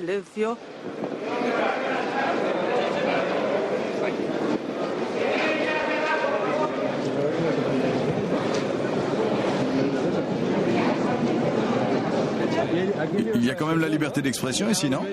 Il s'agit d'un moyen de communication. Eux, ils peuvent filmer, laisser chacun répondre ce qu'il veut.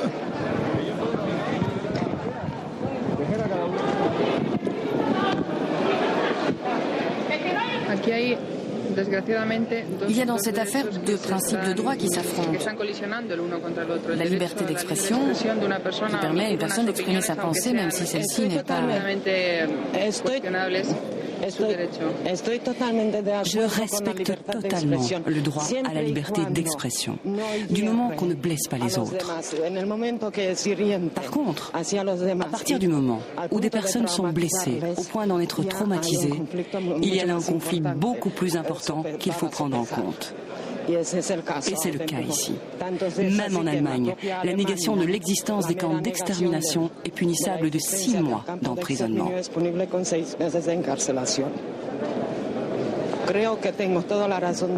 Je pense que j'ai toutes les raisons du monde pour ne pas permettre que l'on profane ma famille, mes êtres chers. Ils m'ont traumatisée. Et moi, vivante, je ne le tolérerai pas. Merci à vous.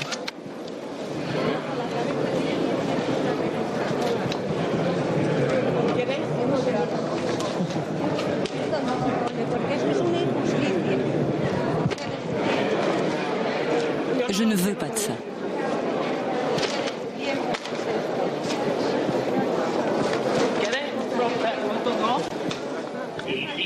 Les nazis, les racistes. Et pourquoi toujours revenir avec ça pour arriver à un tel insuccès?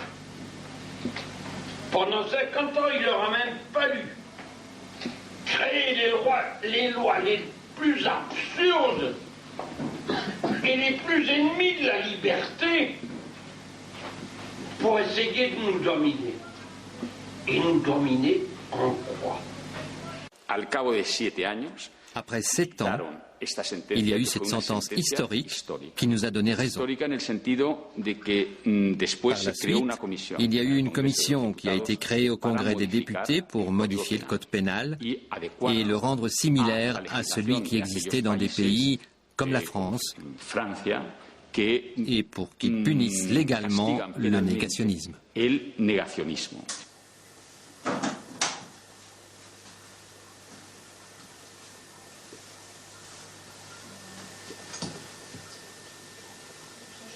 Il expliquait l'histoire comme il voulait qu'elle soit. C'est effectivement très contradictoire qu'un homme si cultivé, qui avait toujours tant de références, rejette ce qui lui semblait négatif pour affirmer sa vérité à lui. J'ai déjà eu plusieurs idées. Une autre, c'est de me faire mettre dans un cercueil de plomb et jeter à l'embouchure de nos 3 fleuves, au delta. Et comment on les connaît maintenant, ils iront repêcher ça. Ouais. Alors, descendre sur Bouillon, mais on va venir avec des avions insecticides. Des gros aspirateurs. Ça, c'est sûr, ça. Je ne m'y couperai pas. D'abord, d'ici là. Non, mais les Belges n'ont pas changé. Ils sont restés les mêmes. C'est les seuls qui n'ont pas changé.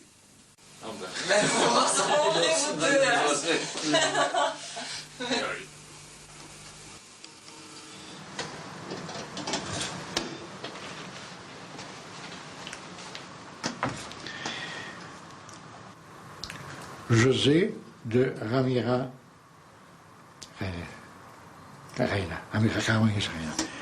C'est dissident que,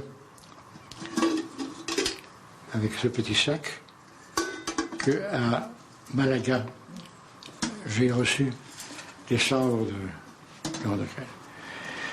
Je suis sûr que c'est dur, très dur. Et avec lui, nous avions en 91, sur la plage de Malaga, nous avons décidé ensemble, j'ai les textes, tout ça, c'est pas, il ne faut pas croire qu'un seul texte, tout ça est écrit. Il m'a dit, Jean, j'aurais préféré que l'on m'ensevelisse, que l'on soit, que touche la terre, la même terre que touchent mes parents. Mais voilà, je ne veux pas que mon tombeau, ou ma tombe, soit, je peux vous lire le texte si vous voulez tout à l'heure, ou décider que ces cendres sont reposées à un endroit plus qu'historique, sur le territoire de Berchtesgaden. C'est le dernier promontoire d'Hitler, où personne n'ose approcher. C'est extraordinaire. L'endroit est... Je lui ai dit d'ailleurs, je connaissais l'endroit, j'avais déjà été là. Et j'avais dit, quand j'ai recueilli ces derniers souhaits d'être incinérés, et de reposer là où Jean Vermeer connaît le site. Je dis, Léon, tu auras la plus belle tombe de tous les hommes politiques de toute la Terre. Parce que tu auras une tombe, une montagne pour toi tout seul. Il a commencé à chialer. Jean, oui, oui. Tu auras la plus belle tombe de toute la Terre.